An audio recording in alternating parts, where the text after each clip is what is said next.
Hi there, my name's Alex, welcome to Vita Talks. In this video I'd like to talk to you about the paleo diet.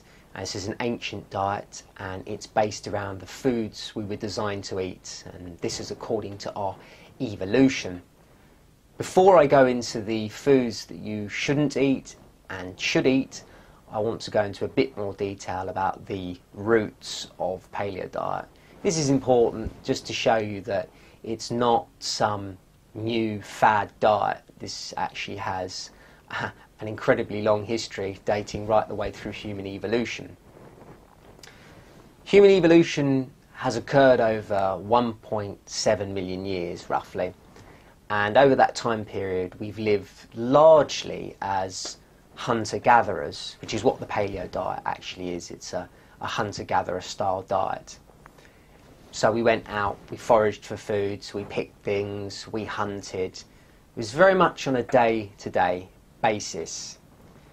Now, 10,000 years ago, our diet changed radically, and it shifted quite considerably over to different foods that we had no history of eating pre-10,000 years ago, or certainly the evidence suggests that we ate them very rarely or in small quantities. Now these new foods formed the large majority of our diet.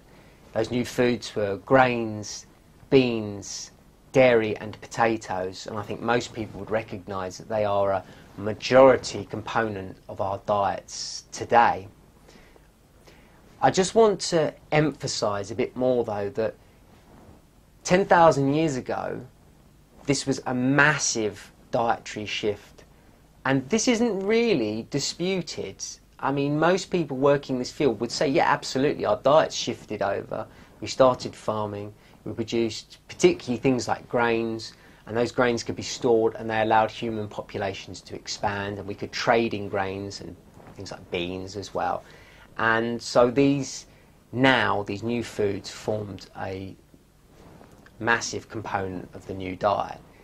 And I'm going to talk to you now, though, about why I think these new foods are not healthy for you, and they do pose a risk to your health. And I'm going to talk about that in the next segment.